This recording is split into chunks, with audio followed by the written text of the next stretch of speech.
दिल्ली पे विधानसभा में धान खरीदी में गड़बड़ी का मुद्दा आज गूंजा है। क्या कुछ जानकारी मिल पा रही है इसको लेकर दिलीप? जी शिवांगी, ध्यानाकर्षण के दौरान बीजेपी के जो विधायक हैं डमरूधर पुजारी, उन्होंने ये मुद्दा उठाया और उन्होंने खासकर कहा कि महासमुंद जिले में जिस तरह से धान खरीदी में जो तौल पत्रक है उसमें गड़बड़ियां की जा रही है, जिसकी वजह से किसानों को के साथ अनियमितता हो रही है और किसानों को सही उनका धान बेचे नहीं जा रहे हैं, उनका जो बेचा गया है उनका भुगतान नहीं हो पा रहा है। इस पूरे मामले को लेकर उन्होंने ध्यानाकर्षण के माध्यम से सहकारिता मंत्री का ध्यान आकर्षित किया। इस पर सहकारिता मंत्री डॉक्टर प्रेमसाय सिंह टेकाम ने जवाब देते हुए कहा कि इस पूरे मामले की जांच हो चुकी है और जांच में किसी तरह की कोई अनियमितता नहीं पाई गई है।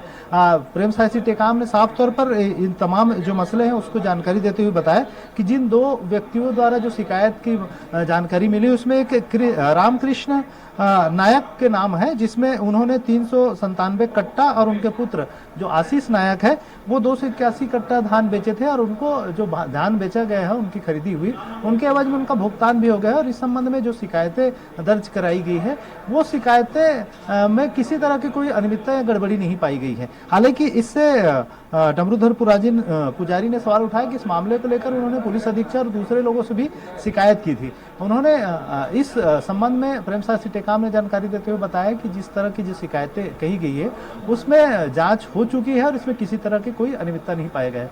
हालांकि शिवांगी, इसके पहले जो मुख्य रूप से जो मुद्दा उठा था प्रश्नकाल के दौरान उसमें यह था कि शराबबंदी के शराब को लेकर एक मसला था कि अवैध शराब परोसे जाने का मामला और कुछ क्लबों में अवैध शराब बेचे जाने को लेकर भी सवाल खड़े किए गए थे। इस पर जो मंत्री कवासी लखमा है उन्होंने बताया था कि कुछ गड़बड़ियां पाई गई थी, एक दो जगह पर उनकी जांच करवा ली गई है और जहां पर जो क्लब में शराब बांटे जाने की जो बातें कही जा रही है उसकी भी जांच करवा ली जाएगी। हालांकि सत्ता पक्ष के विधायकों ने ही उन्हें घेरने का प्रयास किया इस मामले को लेकर।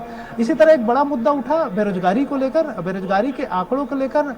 जो वरिष्ठ विधायक है बीजेपी के पूर्व संसदीय कार्य मंत्री हैं अजय चंद्राकर, उन्होंने मसला उठाया। उन्होंने साफ तौर पर कहा कि एक तरफ राज्य सरकार बेरोजगारी के जो आंकड़े दे रहे हैं वो अलग तरीके से दे रहा है और बेरोजगारी भत्ता के लिए जो पैमाना तय किया गया है उसमें आंकड़े बहुत अलग दिखाए जा रहे हैं। तो उन्होंने सरकार के आंकड़े पूछे। हालांकि उच्च शिक्षा मंत्री ने आंकड़े उपलब्ध नहीं होने की बात कही, तो इस पर उन्होंने नाराजगी जताई और उन्होंने कहा कि एक तरफ पंजीकृत बेरोजगारों को जो आंकड़े हैं वो प्रदेश में 18,78,000 से अधिक पंजीकृत बेरोजगार है और इन बेरोजगारों को बेरोजगारी भत्ते का जो सरकार ने ऐलान किया है, जितनी राशि का ऐलान किया है वो महज 15-20 हजार बेरोजगारों को ही मिल पाएगा।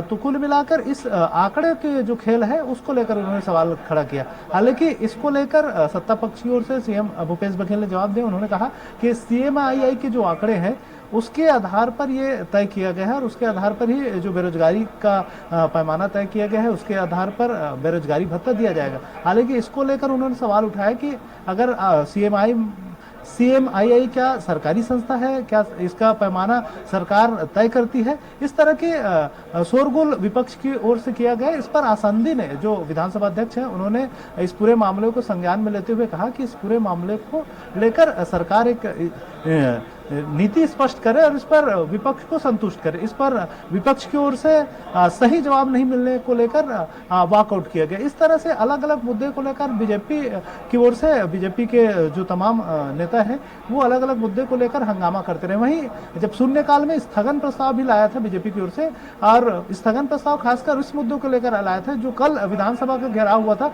उस दौरान जो पुलिसिया कार्रवाई हुई थी जिसमें पुलिस द्वारा जो आंसू गैस के गोले फेंके गए थे वो गोले फट गया था और उससे कुछ लोग घायल हुए हैं, कुछ गंभीर चोटें भी आई हैं। इसको लेकर उन्होंने सवाल खड़ा किए। एक तरफ जो शांतिपूर्ण आंदोलन कर रहे हैं उसके ऊपर हथगोले फेंके जा रहे हैं।